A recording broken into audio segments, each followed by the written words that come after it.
La domination aérienne américaine entame un nouveau chapitre, marqué par le secret, la rapidité et une puissance impressionnante. Depuis plus de 10 ans, le F-35 domine les cieux, grâce à sa technologie de 5e génération, donnant à l'Amérique une nette avance. Mais cette couronne est déjà discrètement transmise.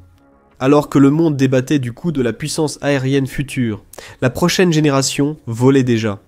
Voici le F-47, un avion furtif, né du programme Next Generation Air Dominance, un monstre de 6e génération qui n'est pas seulement réel, il effectue déjà des missions top secrètes. Si les rumeurs sont vraies, il n'a rien à voir avec ce que le monde a vu jusqu'à présent. Examinons ce que nous savons du F-47, et pourquoi il pourrait bouleverser les règles de la guerre aérienne. Ce chasseur de nouvelle génération est envoyé pour tester ses systèmes, et le fait depuis au moins 3 ans.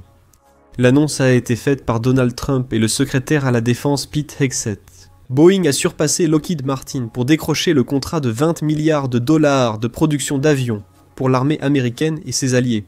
Encore plus surprenant, les nouveaux avions devraient être pleinement opérationnels et intégrés aux forces armées d'ici la fin des années 2020.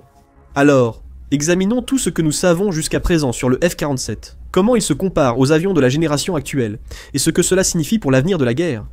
Mais d'abord, passons en revue ce que les annonces les plus récentes suggèrent concernant les progrès de l'appareil. La Defense Advanced Research Projects Agency indique que l'appareil est testé activement depuis 2019. La Defense Advanced Research Projects Agency précise que 2 appareils de démonstration de Boeing et Lockheed Martin ont totalisé des centaines d'heures de vol depuis cette période. Boeing et Lockheed Martin sont les 2 principaux fabricants d'avions de chasse américains depuis plus de 30 ans maintenant. La Defense Advanced Research Projects Agency indique que la participation active au programme a débuté en 2014, lançant un développement sur 10 ans. L'annonce de Trump sur la mise en service du F-47 d'ici 2030 en fait l'un des chasseurs les plus rapidement développés de l'époque moderne. Le F-35, conçu dans les années 1990, a eu un démonstrateur en 1996 et a volé pour la première fois en 2006. Pourtant, il a fallu 9 années supplémentaires avant que le F-35 ne rejoigne le corps des Marines des États-Unis, la première branche des forces armées américaines à intégrer cet avion.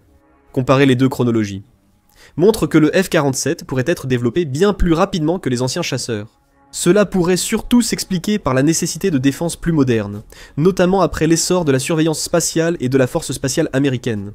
Le développement rapide est porté par la hausse du budget militaire, les chiffres du programme F-47, redéfinissant la stratégie de défense américaine. Le Congrès a non seulement financé le F-47, mais aussi supprimé d'autres programmes pour cela. La proposition de budget de la défense pour 2026 va réduire l'acquisition de F-35 de 74 appareils à seulement 47, réorientant ces milliards vers des systèmes de nouvelle génération. Le ADX Warthog, apprécié des troupes mais vulnérable aux défenses modernes, sera retiré d'ici fin 2026 pour financer le F-47 et le radar B-21. Ces mesures représentent un pivot stratégique fondamental. Le Pentagone mise sur l'avenir de l'Amérique, avec des plateformes capables d'opérer dans des environnements hautement contestés face à des adversaires de niveau équivalent, plutôt que de soutenir des opérations de contre-insurrection. Le programme F-47 devrait coûter plus de 100 milliards de dollars sur sa durée de vie, chaque appareil valant près de 300 millions de dollars. C'est plus du double du prix d'un F-35, mais des responsables du Pentagone jugent que la différence de capacité le justifie. Le budget 2026 pourrait consacrer 35 milliards de dollars au F-47, soit près de 50% de plus que les 24 milliards du budget précédent. Nous y reviendrons. Dès 2025, l'armée de l'air comptait investir environ 20 milliards de dollars sur 5 ans dans le développement de l'appareil, ce qui s'étendrait jusqu'en 2029, la date prévue à laquelle l'appareil devrait être prêt à être déployé pour une utilisation active dans l'armée de l'air américaine. Les récentes révisions budgétaires pourraient imposer une approche plus stricte, les États-Unis cherchant à diriger un maximum de financement vers le développement de chasseurs américains. Cela suit les propositions de Trump d'augmenter le budget militaire américain à plus de 1000 milliards de dollars en 2026, un record historique. La réaffectation du budget montre aussi les leçons tirées d'Ukraine, où les plateformes coûteuses deviennent des handicaps face aux drones. Le F-47 dispose de capacités autonomes avancées et fonctionne plus aisément à distance de sécurité. Cela en fait une plateforme idéale pour la guerre à distance et la place aux normes du XXIe siècle. Reste la question du nom. Le F-47 désigne le P-47 chasseur-bombardier, réputé indestructible durant la Seconde Guerre mondiale. En tant que chasseur monomoteur le plus lourd de l'époque, le P-47 pouvait encaisser des tirs ennemis et rester en état de voler. Après la guerre, La révision du système a remplacé l'appellation P-47, Pursuit, par F-47. Par hasard, l'United States Air Force est devenue une branche militaire distincte en 1947, et Donald Trump, qui a annoncé l'avancement du projet vers le développement et l'acquisition, est le 47e président des États-Unis. Le nom F-47 montre clairement que l'United States Air Force veut maintenir sa suprématie aérienne pour les décennies à venir. Porté par des projets ambitieux comme les milliards de dollars qui seront alloués pour placer le F-47 bien au-dessus de la concurrence. Voyons maintenant pourquoi le F-47 est l'une des plateformes aériennes les plus avancées et suscite autant d'engouement. Commençons par le cerveau du F-47. Conçu pour propulser la guerre aérienne dans une nouvelle ère, son ensemble avionique s'appuie sur ce que le F-35 a initié, avec la fusion de capteurs, combinant les données du radar, de l'infrarouge et de la guerre électronique en une seule image intégrée. Mais avec une vitesse, une portée et une puissance bien supérieures. Des rapports suggèrent que le F-47 sera doté d'un système radar de nouvelle génération, qui pourrait même dépasser les capacités de détection à longue portée du F-22. Ce qui devient intéressant, c'est la gestion des menaces par le F-47. Bien que les systèmes exacts soient inclassifiés, on pense que l'appareil intégrera des systèmes de mission adaptatifs, capables de traiter rapidement de nouvelles signatures de guerre électronique et de partager des données avec les avions à proximité. Le F-47, à la différence des anciens avions dépendant des stations au sol, pourrait ajuster ses réponses dynamiquement et agir comme un centre de commandement volant. Cela exigerait une puissance de calcul telle que l'appareil serait plus un superordinateur volant qu'un simple avion de chasse. Ce n'est pas un défaut, c'est l'intérêt. Voici le programme d'aéronefs de combat collaboratif. Programme d'aéronefs de combat collaboratif. Avec le programme d'aéronefs de combat collaboratif, l'attention ne se focalise plus sur un seul avion de chasse. À la place, le programme d'aéronefs de combat collaboratif remplace un seul appareil par tout un réseau de combat, tous commandés par un seul avion de chasse. Le F-47 serait principalement un centre de commandement et contrôle pour les SEM de drones le plus avancé jamais déployé. Les IAFQ-42A et l'IFQ-44, programmes d'aéronefs de combat collaboratif, ne sont pas de simples drones de reconnaissance, mais de véritables chasseurs sans pilote, dotés de missiles air-air avancés, d'autres armes de précision, et d'une furtivité comparable à celle des chasseurs actuels. Cependant, étant sans pilote, la section transversale de l'appareil peut être considérablement réduite, diminuant encore davantage sa visibilité dans l'espace aérien ennemi. Les programmes d'aéronefs de combat collaboratif effectueront les frappes réelles, ainsi que le pilote ou l'officier système d'armes du F-47. Selon la configuration choisie par Boeing, que nous verrons plus tard, il pourra utiliser les radars et systèmes de détection avancés, pour repérer des cibles potentielles. Il pourra ensuite diriger des drones programmes d'aéronefs de combat collaboratif semi-autonomes, lançant des missiles longues portés à des distances similaires aux frappes classiques en sécurité. C'est révolutionnaire. Un F-47 peut diriger plusieurs équipiers semi-autonomes à la fois. Le F-22 a été conçu pour des duels aériens, ou des frappes cingues et précises. Le F-47 transforme chaque combat en attaque coordonnée, rendant les chances de l'ennemi nulles. On peut aussi déployer plus de F-47 pour des missions, permettant des tactiques d'essaim pour submerger l'ennemi. Système de détection et défense. Les centres communaux d'action sociale fonctionnent avec des systèmes d'intelligence artificielle avancés. Cela aurait semblé être de la science-fiction il y a seulement 5 ans. Ils identifient des cibles, choisissent des armes et attaquent avec peu de supervision, mais ne décident jamais seuls de tuer. L'opérateur humain sera responsable de la décision finale d'autoriser le drone à lancer ses attaques prévues, en confiant ce dernier, mais important, contrôle aux forces américaines. Concernant l'acquisition en mai 2025, les rapports indiquent qu'au moins 185 F-47 seront produits pour l'armée américaine. En revanche, le gouvernement américain prévoit d'acquérir plus de 1000 drones, programmes d'aéronefs de combat collaboratif, selon des projections liées à l'intégration future des flottes Next Generation, Air Dominance et F-35. Ce ne sont que les estimations actuelles. Avant la sortie des premiers modèles, des conceptions plus modernes pourraient déjà faire augmenter ces chiffres. Concernant la capacité de l'appareil à engager des cibles à distance, 2 aspects majeurs expliquent comment il doit y parvenir. D'abord, il y a la portée d'engagement des armes longue portée. Pour le F-47, on estime cette portée à plus de 1000 milles nautiques, bien supérieure à celle de tout autre avion de chasse existant, avec une vitesse maximale dépassant Mach 2. La grande vitesse et la portée résulteraient de capteurs plus avancés, et d'une meilleure intégration des systèmes de détection entre plateformes. En attendant plus de détails, la principale théorie est que l'appareil utilisera les satellites pour la détection. Il utiliserait ensuite ses drones programmes d'aéronefs de combat collaboratifs pour réduire la distance avec les avions ennemis ou les cibles stratégiques. Après cela, les drones programmes d'aéronefs de combat collaboratifs, qui sont présentés comme ayant une portée d'engagement impressionnante d'environ 700 000 nautiques, prendraient le relais, transportant leurs missiles et bombes de frappe de précision sur les derniers kilomètres, avant le lancement effectif. La deuxième partie de la stratégie du F-47, pour garder l'avantage du côté américain, repose sur la furtivité. Les capacités du F-47 ont été classées Furtivité Plus, une catégorie inexistante avant cet appareil. Le F-22 a été conçu pour contrer les radars des années 1990, tandis que le F-47 vise à rester furtif face à des menaces alors inexistantes. L'appareil effectue son premier vol pour l'United States Air Force. Le modèle opérationnel reste hautement classifié. Mais les meilleures théories que nous avons suggèrent que le matériau et la peinture eux-mêmes seront plus efficaces pour briser les motifs des ondes radio. Le F-47 intégrerait sans doute une furtivité active, générant des contre-signaux annulant totalement les retours radars, le rendant réellement invisible et non juste difficile à détecter. À titre de comparaison, le F-35 aurait une surface équivalente radar frontale de 0,0005 m² grâce à sa technologie furtive. Et le F-22 avec la technologie Stealth Plus aurait, selon les rumeurs, une surface équivalente radar de 0,00001 m². Logiquement, la signature radar du F-47 devrait être encore plus faible, ce qui défie l'imagination. Les images de conception vues sont sans doute peu fiables. Les responsables de la défense ont précisé que les rendus publiés sont provisoires et ne reflètent pas la version finale du F-47, pour empêcher les adversaires de créer des contre-mesures.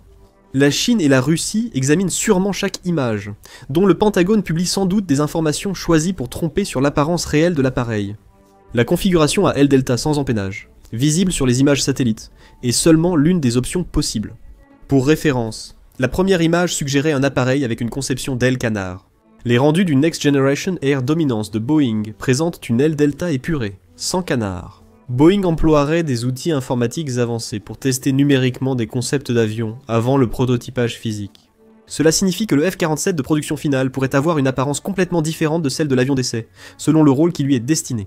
Cela expliquerait aussi la conception et la production accélérée, permettant de déployer l'avion en moins de 15 ans. Une autre question concerne l'équipage du F-47, ce qui pourrait être l'une des décisions les plus cruciales dans le développement du programme. Cette décision montre comment le F-47 serait utilisé et fonctionnerait au combat. Deux options. Configuration monoplace, comme les chasseurs américains modernes, ou biplace, comme l'ancien F-14 ou le F-15E. Le J-20S chinois en est un exemple. La configuration monoplace réduit le poids, les coûts, simplifie l'intégration des systèmes et améliore la furtivité. Dans cette configuration, l'ordinateur de bord et l'intelligence artificielle prendraient en charge une grande partie de la fusion des capteurs, de l'analyse des menaces et de la coordination des drones. Le pilote unique pourrait ainsi gérer tout le réseau de combat en se concentrant sur la stratégie et les décisions clés. Cependant, les intelligences artificielles, malgré leur progrès, ne peuvent toujours pas égaler le jugement humain dans des situations complexes et critiques en temps réel. L'intelligence artificielle militaire reconnaît bien les motifs et traite les données, mais peine à saisir le contexte et à prendre des décisions éthiques. Ajoutez-y les données de capteurs issus d'une douzaine d'appareils, programmes d'aéronefs, de combat collaboratifs. Il est fort possible qu'il soit impossible de former un pilote de chasse à gérer toutes ces informations et à décider tout en pilotant. La configuration à 2 places permet d'avoir un officier des systèmes d'armes spécialement formé à la coordination des drones et à la gestion des capteurs. Ce partenariat humain, intelligence artificielle, peut être décisif lors de missions complexes, où des décisions rapides sont essentielles. Le modèle à 2 membres du F-15E montre comment partager les tâches entre pilotes et officiers des armes améliore l'efficacité des missions. Bien sûr, il est possible que le F-47 dispose d'un cockpit configurable pouvant fonctionner en mode monoplace ou biplace, selon les exigences de la mission. Les missions de pénétration à haut risque pourraient utiliser des configurations monoplace, pour une furtivité maximale, tandis que les frappes complexes, sur plusieurs cibles, pourraient employer des équipages à 2 personnes pour une coordination optimale. Le cockpit du F-47 illustre l'évolution aboutie de sa configuration.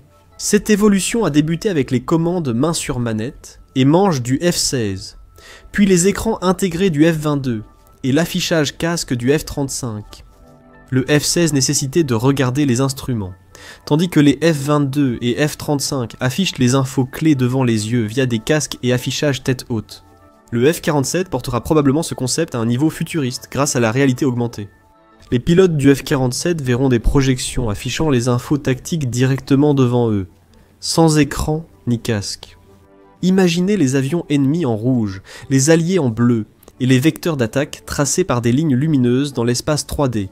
La configuration du manche latéral, introduite avec le F-16 puis perfectionnée dans le F-22, et le F-35 est encore plus essentielle dans le F-47, là où les pilotes ont besoin d'une vue dégagée sur plusieurs flux d'informations simultanément. Avec plusieurs drones semi-autonomes à coordonner, chacun pouvant transporter des tonnes d'explosifs, chaque centimètre carré du cockpit compte.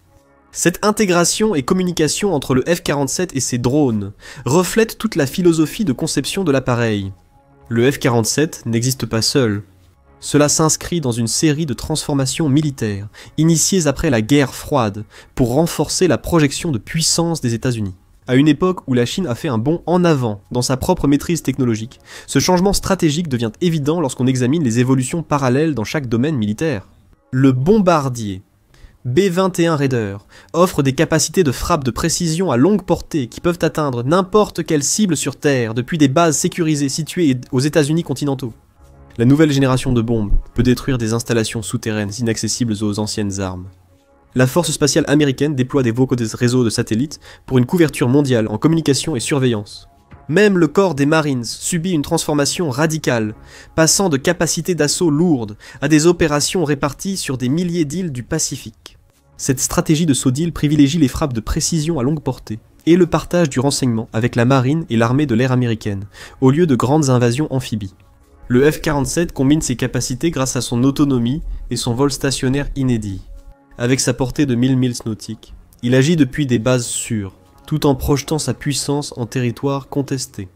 C'est un changement majeur par rapport à la guerre froide, où les plateformes devaient donc s'approcher des cibles pour être efficaces. Le F-47 et ses systèmes associés peuvent dominer des régions entières, à des distances autrefois réservées aux missiles balistiques, à longue portée, transportant des armes nucléaires, rendant ainsi les stratégies traditionnelles de déni d'accès obsolètes. Actuellement, des prototypes du F-47 effectuent des missions secrètes influençant la guerre aérienne. Ce ne sont pas que des vols d'essai, mais des évaluations opérationnelles pour valider des concepts et affiner les tactiques des futurs conflits. L'avance de 5 ans révélée en mars 2025 montre que la supériorité aérienne américaine est encore plus certaine qu'on ne le pensait. Alors que les adversaires conçoivent des contre-mesures, le F-47 a discrètement imposé sa domination d'une façon qu'ils ne comprennent pas encore. Chaque mission, système testé et tactique perfectionnée rapproche l'Amérique d'une capacité aérienne qui marquera la prochaine génération de conflits. Le F-47 n'est pas qu'un chasseur, c'est la plateforme assurant la domination aérienne américaine pour des décennies. Lorsque ce monstre sortira enfin de l'ombre, pleinement opérationnel, les adversaires potentiels découvriront qu'il jouait aux dames, alors que l'Amérique dominait les échecs en 3D, les vols secrets n'étaient qu'un début. Le vrai spectacle va commencer. Merci de votre attention. Pour comparer les avions occidentaux aux capacités russes et chinoises, nous avons analysé leur efficacité en Ukraine. Pour suivre l'actualité de la guerre mondiale et de la technologie militaire, abonnez-vous à The Military Show pour des vidéos quotidiennes.